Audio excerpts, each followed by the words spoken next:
I'm in the middle of Paris, I've got loads of water, I'm going to try to give it away in French. Oh, gratuit? Do you want some? No? Soif? Oh, gratuit?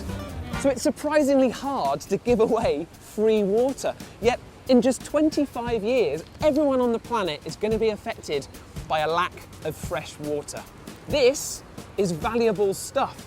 But people don't really know how much water they use in one day. Do you? Un bon litre et demi. How many? Maybe 3? 20 litres d'eau, je pense. 6-7 litres, je sais pas. You use, on average, 3,400 litres of water a day. 3,000. Plus de 3,000. 3000? Oui. Just me? No. No.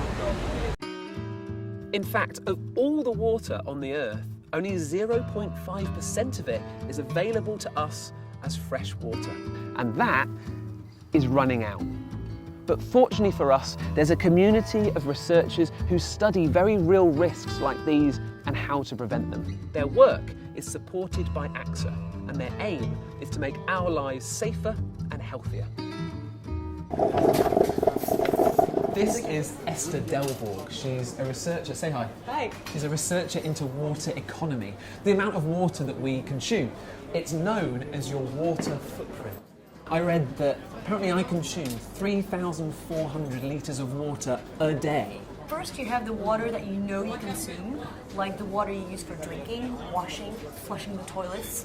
And that's about 250 litres of water per day. But that leaves well over 3,000 litres of water. What's happening is that the rest of the water you consume every day is embedded in the food you eat. And that's what we call virtual water. I'm eating 3,000 litres of water. Exactly. And I'm going to show you.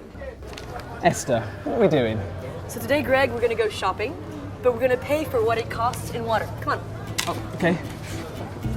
Okay, how about 1 tomato? So that would be 6 litres of virtual water. Okay, so that would be 12 of these. Okay, all right. Au revoir. 1 potato. 15. 15 litres of water.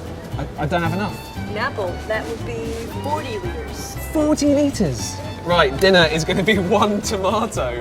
How about a glass of wine? Well, that would be 120 litres. What?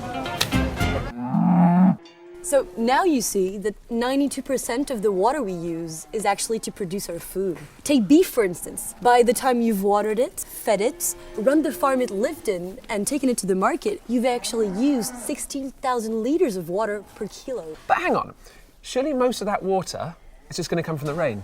Well, it does, but rain is what we call blue water. Blue water is water you can see around you and extract to use. So rain must be part of that. Streams, rivers, lakes, aquifers underground? Exactly. But blue water isn't the only water available to us. We also have what we call green water. Green water is the water you can't see. It's stored inside the earth, the trees, the plants. But it becomes an issue when we extract too much stored blue water before the rain can replenish it. Okay.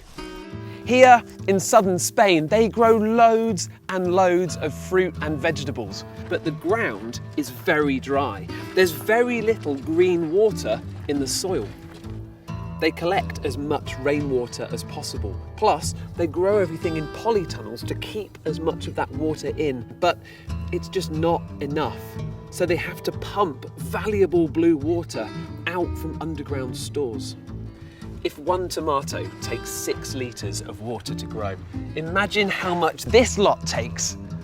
Food grown here has a much bigger water footprint than food grown in wetter places.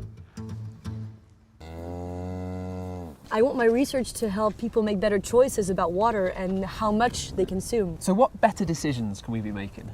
Well, there's a lot we can do, but we could start by consuming this kind of cattle from a wet country with a smaller water footprint than, say, cattle coming from a drier country. So the same goes for everything. Take tomato sauce, for instance.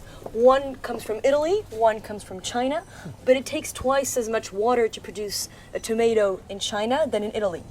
So if you're looking to save water, you should take the Italian tomato sauce. But the Chinese one is so much cheaper that you will take that one, and that's what most people do. So in the end, maybe we should put a price on water if we want to help people choose their food more sustainably. Maybe it will come to that at some point. So there you go. Now you can see why water is definitely the most valuable resource on the planet. What about this one? Free water? Sure. Oh, gratuit? Free water? Oh, gratuit? Ja, danke schön.